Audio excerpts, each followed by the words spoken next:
অনেক কিছুই নিজেকে অর্জন করতে হয়, আবার এমন কিছু আছে যা আল্লাহ পাককে দিতে হয়। তার মধ্যে আমি আলহামদুলিল্লাহ বলবো আমাকে একজন আল্লাহ পাক ভালো স্বামী দেওয়ার জন্য। দ্বিতীয়বার আলহামদুলিল্লাহ বলবো আমাকে 2টা ছেলে সন্তান দান করার জন্য। তৃতীয়বার আলহামদুলিল্লাহ বলবো আমাকে একটা সুখের শান্তির জায়গা, আমার একটা নিজের সংসার করে দেওয়ার জন্য। আলহামদুলিল্লাহ, আলহামদুলিল্লাহ, আলহামদুলিল্লাহ সব কিছুর জন্য। আসসালামু আলাইকুম, আমি কোহিনুর আক্তার মনি চট্টগ্রাম থেকে বলছি। বাংলাদেশি ব্লগার মনি চ্যানেলে আপনাদের সবাইকে আরও একবার স্বাগতম। কাছে এবং দূরে যে যেখান থেকে আমার আজকের ভিডিওটা দেখছেন, আশা রাখি আল্লাহর অশেষ রহমতে সবাই ভালো আছেন। আমরাও আলহামদুলিল্লাহ ভালো আছি। ছেলে যেহেতু আস্তে আস্তে বড় হচ্ছে, জ্ঞান অর্জনেরও কোনো কমতি রাখার সুযোগ নাই। তাই নিজের যতটুকু সামর্থ্য আছে, অর্থাৎ যতটুকু জ্ঞান আছে ততটুকু দিয়েই আমি আমার ছেলেকে পড়ানোর চেষ্টা করি।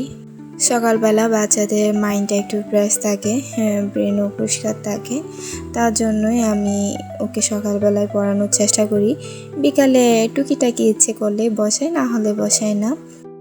আজ আমার ছোট ছেলে মোহাম্মদ আশফিউদ্দিন মেহরানের প্রথম জন্মদিন। সবাই ওর জন্য একটু দোয়া করবেন।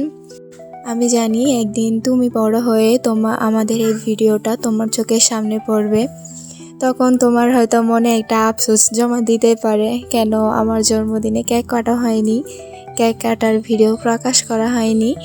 আসলে বাবা, যদি কেক কাটার মধ্যে যদি ভালোবাসা সীমাবদ্ধ হয়ে যেত, তাহলে কেক কেটেই তোমার জন্য ভালোবাসা প্রকাশ করতাম, কিন্তু আমরা তা করিনি। তোমার জন্য অপুরন্তর ভালোবাসা রেখে দিয়েছি, অপুরন্তর ভালোবাসা তোমার জন্য প্রকাশ করেছি। জানি না তুমি কতটুকু বুঝতে পেরেছো, ছোট মানুষ। দোয়া করি তুমি অনেক বড় হও, অনেক ভালো মনের মানুষ হও।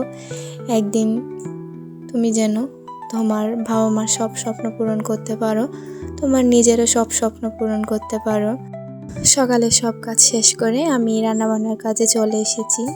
আজকে গরুর মাংস রান্না করব, তার কারণে গরুর মাংসটা ফ্রিজ থেকে বের করে আগেই ভিজাতে দিয়ে দিয়েছিলাম। এবার এটা ম্যারিনেট করে কিছুক্ষণের জন্য রেখে দিব। আমি দিয়ে দিয়েছি পেঁয়াজ, আদা, রসুন, তারপর ধনিয়ার গুঁড়া, মরিচের গুঁড়া, হলুদের গুঁড়া, গরম মশলা, তারপর পরিমাণ মতো জিরে দিয়েছি। গরুর মাংসের মধ্যে জিরের পরিমাণটা একটু বেশি দিলেই ভালো হয়, স্বাদটাও ভালো হয়, গ্রানটাও ভালো আসে। এই তো, এবার অল্প সরিষার তেল দিয়ে লবণ দিয়ে আমি ম্যারিনেট করে রেখে দিব। আমি যেহেতু প্রেসার কুকারে রান্না করব, তার কারণে আগে থেকে ম্যারিনেট করে রেখে দিচ্ছি। প্রেসার কুকারে রান্না করলে আগে থেকে এভাবে ম্যারিনেট করে রাখলে কিন্তু স্বাদ এবং সব কিছুই ভালো থাকে। যেহেতু এটা ফ্রিজে রেখেছিলাম, তার কারণে আরও বেশি ভালো হয়।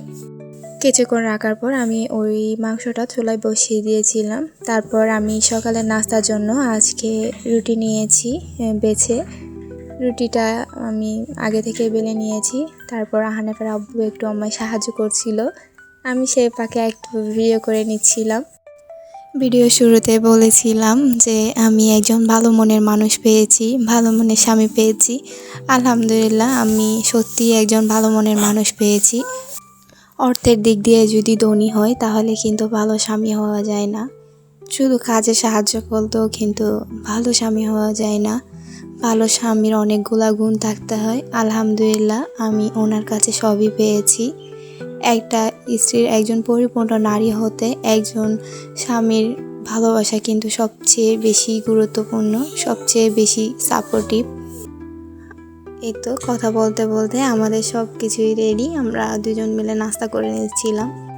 নাস্তাটা শেষ করে আমরা দুজন মিলে বসে পড়েছি। সকালবেলা হানাফের আব্বু কিছু গরুর মাংস নিয়ে এসেছিল, ওগুলো কাটাকুটি করতে। এই পর্যায়ে এসে আমার প্রিয় মানুষগুলোকে স্মরণ করে দিতে চাই, এখনো পর্যন্ত যারা আমার চ্যানেলটা সাবস্ক্রাইব করেন নাই, প্লিজ আমার চ্যানেলটা সাবস্ক্রাইব করে আমার পাশে থাকবেন। ভিডিওতে একটা লাইক দিয়ে দিবেন। আজ এ পর্যন্ত, আসসালামু আলাইকুম।